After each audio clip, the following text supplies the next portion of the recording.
আজি আৰু মই মোৰ প্ৰয়োজনীয়তা বুজিছো দিয়া কৃষ্ণ। তুমি নুবুজিলেও জগতবাসীয়ে বুজে ৰাধা। তুমি জগতবাসীৰ কথা কৈছা কৃষ্ণ। যি জগতবাসী সাক্ষী আছিল ৰাধা কৃষ্ণৰ প্ৰেম কাহিনী, যি জগতবাসীৰ সাক্ষী হ'ব খুজিছিল আমাৰ বিবাহৰ শুভক্ষণৰ, সেই জগতবাসীকেই জানো তুমি আচম্বিত কৰা নাই? জগতবাসীওতো বিচাৰিছিল তোমাৰ মোৰ মিলন হোৱাটো। জগতবাসীয়ে যদি তোমাক বুজে, তুমি কিয় খন্তেকৰ বাবেও জগতবাসীক নুবুজিলা? জগতবাসীক মোতকৈ ভালকৈ আৰু কোনে বুজিব পাৰে কোৱা? জগতবাসীৰ কথা বাদ দিয়া, তুমিতো মোকেই নুবুজিলা, যিয়েই তোমাক হৃদয়ৰ নিৰ্ভীকতাৰে ভাল পাইছিল। কৃষ্ণ, কোৱা ৰাধা। তুমি যে মোৰ ভাৱনাৰো অতীত হৈ যাবা, সেই কথা মই কল্পনাও কৰা নাছিলো। ৰাধা, মইচোন তোমাতেই বিলীন। এতিয়াচোন এই ৰাধাৰ শৰীৰ শিৰাই শিৰাই বিৰহ শিপাই কৰিছে। কতা ৰাধিকা?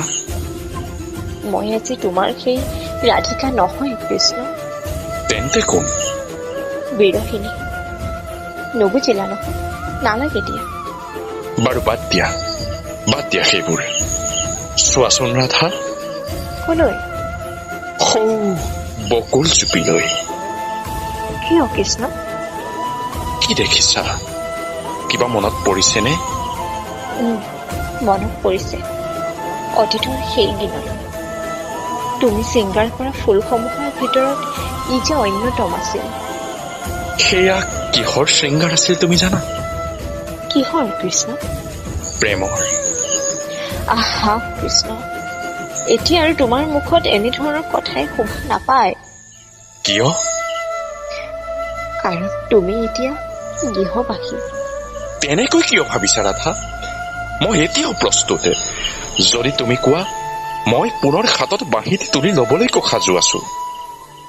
নালাগে কানা, ইমানখিনি হৈ যোৱাৰ পাছত তুমি পুনৰ মুৰলীধাৰী কৃষ্ণ হবলৈ চেষ্টা কৰিব নালাগে। তুমি সুদৰ্শনধাৰী কৃষ্ণ হৈয়ে থাকা। যদি তুমি মুৰলীধাৰী কৃষ্ণ হবলৈ যত্ন কৰা, তেন্তে অশুভ শক্তিয়ে জগতখন ধ্বংস কৰি দিবলৈ বেছি পৰ নালাগে। মুৰলীধাৰী কৃষ্ণক শোভা পায় কেৱল বৃন্দাবন। দ্বাৰকাত যদি কিবা শোভা পায়, তেন্তে কেৱল সেয়া সুদৰ্শনধাৰী কৃষ্ণহে। বোধ হয় তোমাৰ কথা কোনোবাখিনিৰ পৰা সত্য। বোধ হয়? এই শব্দটো তুমি ব্যৱহাৰ কৰিলে বৰ আচু হোৱা যেন লাগে কানু। পিছে ৰবা, তুমি যে নিজৰ ভিতৰতে দুজন ভিন্ন কৃষ্ণৰ লুকুৱাই ৰাখিছিলা, সেই কথা আজি অতদিনে মই গম নাপালো কেনেকৈ? নিমাত কিয় তুমি কৃষ্ণ? কিছু প্ৰশ্নৰ উত্তৰ কেৱল মৌনতা হৈ ৰয় ৰাধা। তুমি সেইদিনাও মৌন হৈ ৰৈছিলা, যিদিনা মোক এৰি তুমি মথুৰালৈ গুচি আহিছিলা। আৰু তুমি আজিও মৌন কানু। মৌন হৈ থকা ব্যক্তিজন একেজনেই, কিন্তু সলনি হৈছে সময়, সলনি হৈছে পৰিস্থিতি। কিন্তু ৰবা, পৰিস্থিতি বুলি কওঁতেই মনত পৰিল বৃন্দাবনখন এতিয়া শুকান নিৰস। কিন্তু কানু, তুমি কিন্তু বঢ়িয়াকৈ সেই প্ৰতিজোপা ফুল গছেই লালন পালন কৰিছিলা, যিবোৰ ফুলেৰে তুমি মোক শৃংগাৰ কৰিছিলা। মোৰ হাঁহি উঠিছে। কিয় জানা কানু? এই মাত্ৰ মই দেখিলো যে তোমাৰ শিৰত থকা মৌৰা পাখিটিয়ে যোনটোক আঁৰ কৰিছে। ইয়াত হাঁহিবলগীয়া কি হল ৰাধা? হাইৰে বিধি, তোমাৰ আচৰিত কাণ্ড। যি পাৰ্নীতিয়ে আমাৰ অন্তৰংগৰ মুহূৰ্তবোৰ জগতৰ পৰা আৱৰ কৰিলে, তাৰ অংশক তুমি শিৰত ধাৰণ কৰিছা। আৰু যাৰ লগত তুমি সেই অন্তৰংগ মুহূৰ্ত কৰিলা যাপন, তাৰ মূল্য ৰাখিলা পথত পৰি থকা এটি পাথৰৰ সমান। একেটি সুৰতেই বন্ধা আছিল দুটি মন। শ্যাম অবিহনে অসাৰ আজি ৰাধাৰ জীৱন। তেন্তে কৃষ্ণ কি পূৰ্ণ ৰাধাৰ অবিহনে?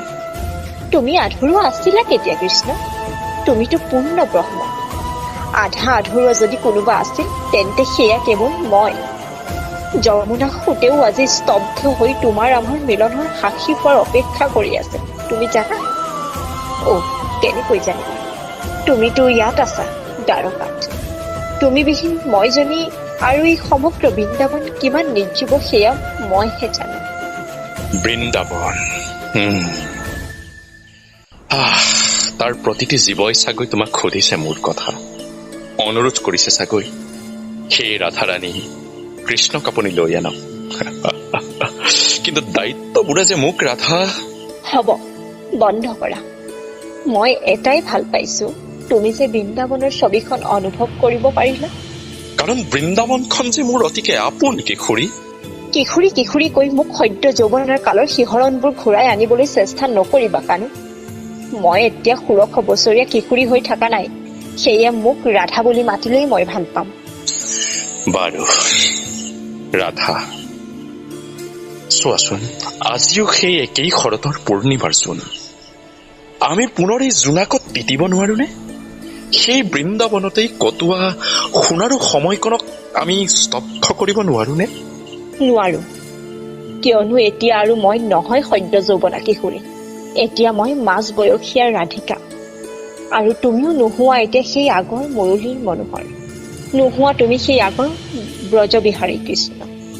তুমি এতিয়া সুদৰ্শনধাৰী ৰাজনীতিজ্ঞ কৃষ্ণ। তিথি একেই, কিন্তু সলনি হল স্থান, কাল আৰু পাত্ৰ। তেন্তে বৃন্দাবনৰ পুৰণি কিছু স্মৃতিকে ৰোমন্থন কৰো আহা। বৃন্দাবন, এই নামটো তুমি দিছিলানে মই দিছিলো? তুমি দিছিলা। যেতিয়া তোমালোকৰ গোকুলত আকাল পৰিছিল তেতিয়া আমি তোমালোকক যে আশ্ৰয় দিছিলো, সেই উপকাৰ আজি তুমি পাহৰি গলা। কিয় পাহৰিম? তাৰ বাবে মই তথা মোৰ পৰিয়াল তোমাৰ ওচৰত সদায় চিৰকৃতজ্ঞ। কিন্তু বৃন্দাৰ স্মৃতিত তুমিয়েইতো নিধিবনক বৃন্দাবন নাম দিছিলা। বৃন্দাবন নাম মই এই কাৰণেই দিছিলো যে তাত প্ৰচুৰ পৰিমাণে পবিত্ৰ তুলসী বৃক্ষ আছে, যি তুলসী বৃক্ষ তোমাৰ অতিকৈ প্ৰিয়। আৰু তুলসী আগৰ জনমত বৃন্দা আছিল, যি তোমাৰ ভক্ত আছিল। সেই কথা মই অস্বীকাৰ কৰিব নোৱাৰো ৰাধা। কিন্তু বৃন্দাবন অৰ্থাৎ নিধিবন, ইয়াৰ সন্ধান যে প্ৰথম মই কৰিছিলো, সেয়া তুমি পাহৰিলা নেকি? কানু, তুমি যে আজি এজন ব্যৱসায়ীৰ দৰে উপকাৰ প্ৰতিকাৰৰ বিষয়ে কথা পাতি আছা, প্ৰেমত এইবোৰে স্থান জানো কেতিয়াবা পোৱা দেখিছা?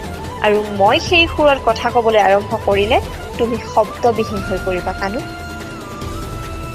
তুমি মোক যি বুলিয়ে নোকোৱা কিয় ৰাধা, বৃন্দাবন নামটো তুমি দিয়া বুলি যিমানেই দাবী নকৰা কিয়, বৃন্দাবনত ওপৰত মোৰ অনেক উপকাৰ আছে, সেয়া পাহৰি নাযাবা। এই বৃন্দাবনখন দান হিচাপে তোমাক মই দিছিলো কানু। আৰু সেই বৃন্দাবনখনক সুন্দৰকৈ সজাই পৰাই তুলি ৰাস কৰিবৰ বাবে মই উপায় কৰিছিলো। বৃন্দাবন নামটোৱেই যে মই দিছিলো। আৰু সেই বৃন্দাবনৰ সন্ধান মই কৰিছিলো। আৰু মই তোমাক অনন্ত প্ৰেম কৰিছিলো কৃষ্ণ।